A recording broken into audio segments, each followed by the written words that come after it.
Cari maklumat dan berita politik yang bebas, kupasan yang tepat, panas. Dapatkannya secara eksklusif hanya di Jom Channel. Komitmen kami, pentasan berita Isnin hingga Jumaat. Berbicara dan isu semasa, kami garapkan secara langsung. Panel-panel berkaliber dan profesional. Interaktif, pandangan anda kami raikan.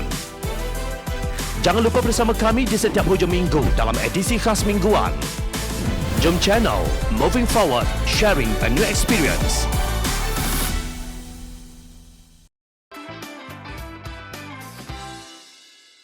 ...99 buah pulau dibina di Langkawi untuk siapa?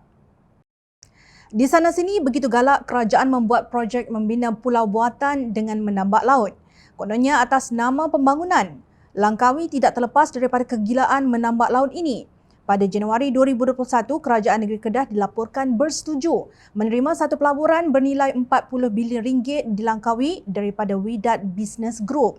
Syarikat tersebut pada 30 Mac 2021 telah memeterai perjanjian kerjasama dengan sebuah syarikat berpangkalan di Dubai, Emirat Arab Bersatu UAE untuk melaksanakan projek yang dikenali sebagai Wydad Langkasuka, kata Menteri Besar Kedah Datuk Seri Muhammad Sanusi Mak-Nur. Menurut laporan media, kerjasama tersebut adalah dengan syarikat Bin Zayed International LLC BZI untuk menubuhkan syarikat tujuan khas SPV iaitu Wydad VZI Sdn Bhd. 99 buah pulau akan dibina dengan kos 9.6 bilion US dollar, kira-kira 40.2 bilion ringgit berbentuk helang di kawasan seluas 800 hektar berdekatan padang maksirat itu. Difahamkan syarikat pemaju swasta yang terlibat dalam projek pembangunan mega itu telah membayar yuran komitmen sebanyak 4.5 juta ringgit kepada Kerajaan Negeri Kedah. Ia dijangka siap dalam tempoh 15 hingga 20 tahun akan datang. Katanya pembinaan termasuk rumah kelab dan padang golf, perumahan berpagar banglo dan rumah berkembar kondominium, pusat beli belah dan perniagaan serta taman rekreasi, pusat perubatan dan pemulihan serta pusat pengajian tinggi.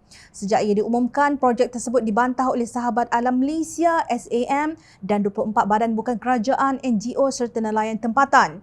Antara NGO yang membantah termasuk FLAG, Friends of Langkawi Geopark, Majlis Muafakat Muslimah Majlis Kedah, Persatuan Pendidikan dan Kebajikan Jaringan Nelayan Pantai Malaysia JARING, Persatuan Pengguna-Pengguna Pulau Pinang CAP, Pertubuhan Pelindung Khazanah Alam PEKA dan Pertubuhan Persaudaraan Pesawah Malaysia Pesawah. Presiden SAM Minakshi Rahman berkata bantahan itu dinyatakan dalam surat yang diserahkan kepada pejabat daerah dan tanah Langkawi pada 2 Februari tahun lalu. Mereka membantah permohonan yang dikemukakan oleh Langkasuka Land Sdn Bhd kepada Kerajaan Negeri Kedah untuk beberapa bidang tanah di Padang Maksirat, iaitu di kawasan Benteng Pemecah Ombak Kuala Muda, Kedah. Kami mendapati bahawa permohonan syarikat tersebut ada berkaitan dengan projek penampakan laut seluas 1,979 ekar yang telah diumumkan oleh Menteri Besar Kedah baru-baru ini bersama Wydad Business Group Sdn Bhd. Sebarang permohonan tanah yang berkaitan dengan projek penampakan laut tersebut seharusnya tidak boleh dibenarkan kerana ianya adalah pramatang atas sebab ia masih lagi belum melalui proses undang-undang yang diperuntukkan, kata kenyataan dalam bantahan tersebut. Menurut mereka, sebarang projek penampakan laut seluas ini wajib mendapatkan nasihat daripada Majlis Perancang Fizikal Negara MPFN di bawah Seksyen 20B Akta Perancangan Bandar dan Desa 1976. Untuk memperolehi nasihat MPFN tersebut, cadangan pembangunan tersebut bersama dengan laporan penilaian kesan sosial dan lain-lain laporan wajib disediakan terlebih dahulu. Pada pandangan kami, laporan-laporan tersebut harus juga merangkumi laporan penilaian kesan kepada alam sekeliling jadual kedua, di mana pelibatan orang awam dan kelulusan Jabatan Alam Sekitar diperlukan, tegas mereka. Kumpulan NGO tersebut juga berpendapat undang-undang wajib dipatuhi dan penlibatan awam perlu dilakukan kerana projek penampakan laut dengan keluasan yang sedemikian rupa tentunya akan memberikan dampak negatif yang ketara kepada alam sekitar. Mereka mengingatkan bahawa projek sedemikian perlu mengambil kira pelbagai isu termasuklah perubahan iklim, kesan-kesan ke atas ekosistem marine, sektor perikanan dan kesan-kesan sosioekonomi yang akan dihadapi oleh nelayan-nelayan pantai di Pulau Langkawi dan di kawasan sekitarnya. Selain itu, menurut mereka, kesan buruk kepada ekonomi dan kewangan negeri Kedah harus diberi perhatian terutamanya industri pelancongan yang sedang mengalami kemerosotan teruk akibat daripada pandemik COVID-19. Oleh demikian, amatlah penting bahawa sebelum projek ini diteruskan, analisa faedah dan kos yang terperinci dan proses ulasan orang awam wajib dilaksanakan terlebih dahulu. Ini akan menyelamatkan kerajaan negeri daripada mengambil sebarang keputusan yang akan memudaratkan ekonomi, kewangan dan alam sekitar negeri Kedah. Tambahan pula, kita mesti mengambil iktibar daripada projek-projek penambakan laut besar-besaran yang telah gagal di negara-negara lain seperti di Timur Tengah. Sekiranya permohonan ini dibenarkan tanpa pematuhan proses undang-undang dan pelibatan orang awam, tindakan tersebut boleh dianggap sebagai satu penyalahgunaan kuasa dan salah di sisi undang-undang, tegas mereka.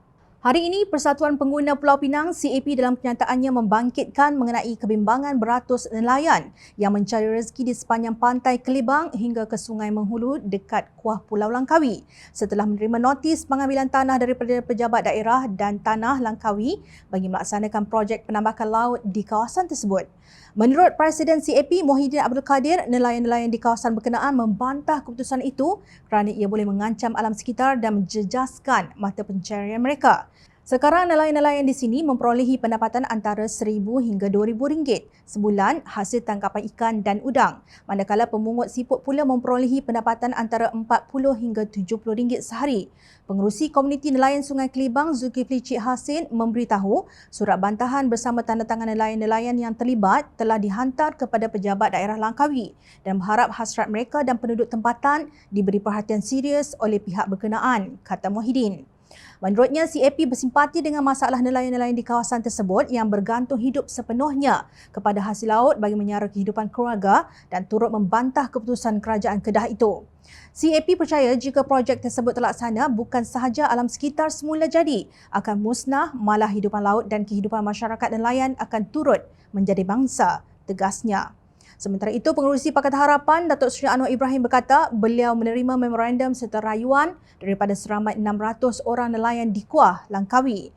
Mereka mengadu tentang projek penambakan laut dari pokok asam hingga ke pangkalan Kuala Tepak yang mampu mengesankan punca pendapatan mereka serta merosakkan alam sekitar. Saya jamin akan perjuangkan nasib mereka, tegas Anwar.